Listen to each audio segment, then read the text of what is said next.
Hi, I'm Rosie with Inner Brilliance Coaching, and I wanted to talk to you today about how you need to stop shooting on yourself.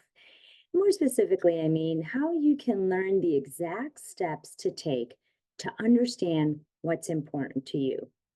So, have you ever thought you're sick of doing what you think you should do and will only do what you really want to?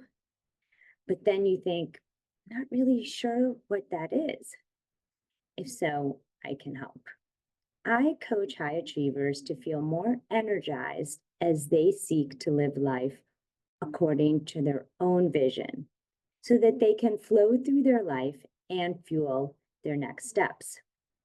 And today, I want to talk about what those next steps could be that you can take or tools you can use to understand what's really important to you, not your friends, not family, not society. And you might think you know, and that's great, but you might need to accept it. Or what I found is that some people aren't really sure and they're doing things, again, they think they should do versus what really matters to them. So I'm going to break this process down for you, starting with the overall big picture.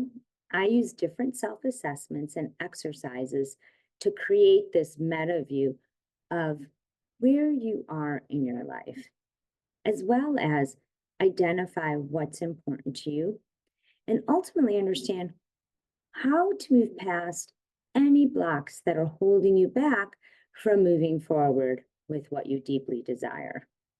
Now, this information is really valuable because it'll help you gain clarity so that you can create goals that are meaningful. You'll be excited to pursue them. And when you're excited about something, you're more likely to take action, which means you're setting yourself up for success.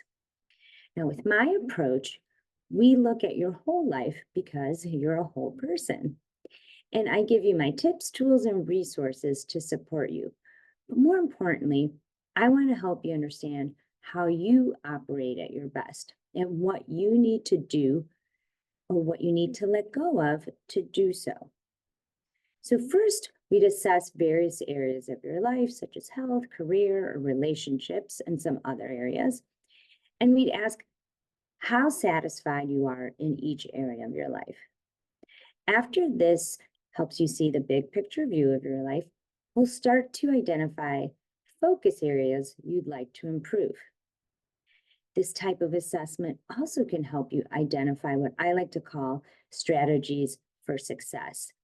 In other words, you'd start to see what areas of your life are working and you'd start to understand why. What part of you or what are you doing that helps you feel more satisfied in those areas of your life? With that information, you could apply it to the areas of your life you'd want to improve a bit.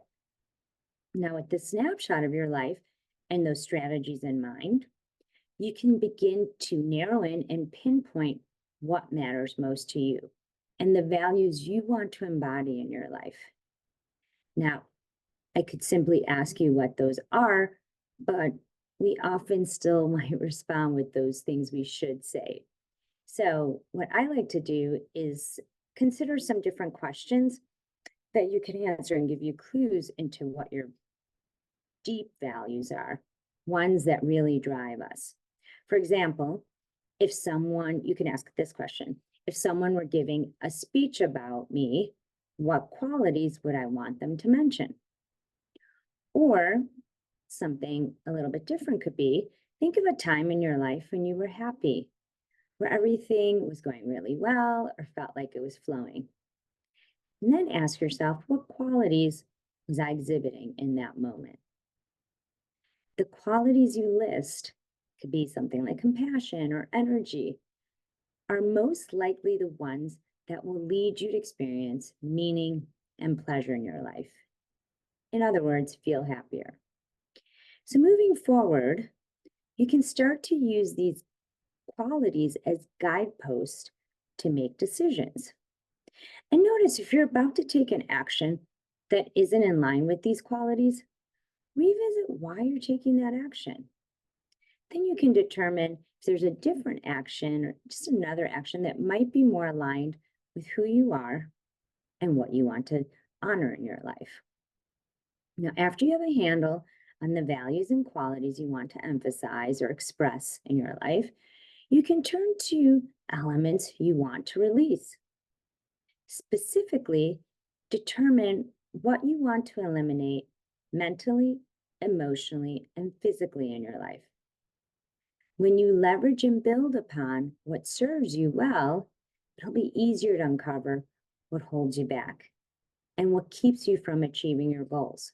So, again, it's good to get focused on what serves you, and then you start to see more clearly what isn't serving you. Now, to move past what holds you back, you have to recognize a major inhibitor in your life. And that is that negative voice inside you that tries to keep you safe by reminding you of what can go wrong or how you might not be enough.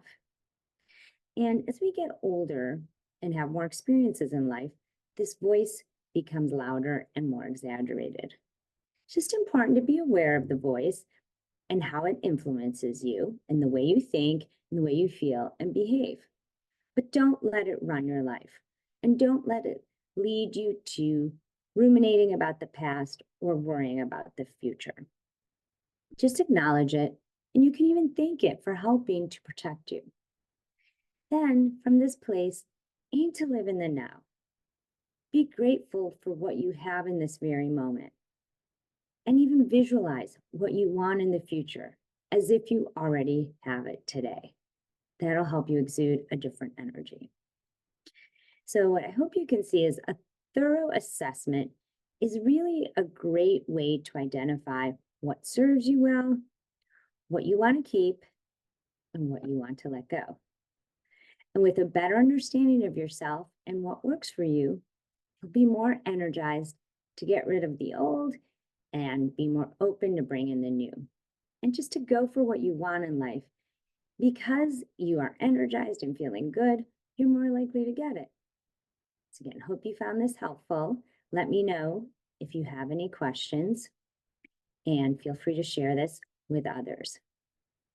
Again, if we haven't met before, I'm Rosie with Inner Brilliance Coaching, and I help high performers go from stressed and frustrated to what I like to call happier high achievers, because they're more confident and they're stronger leaders in all areas of their lives. So they can magnetize results better than imagined with much more ease, again, in work and home, in any area.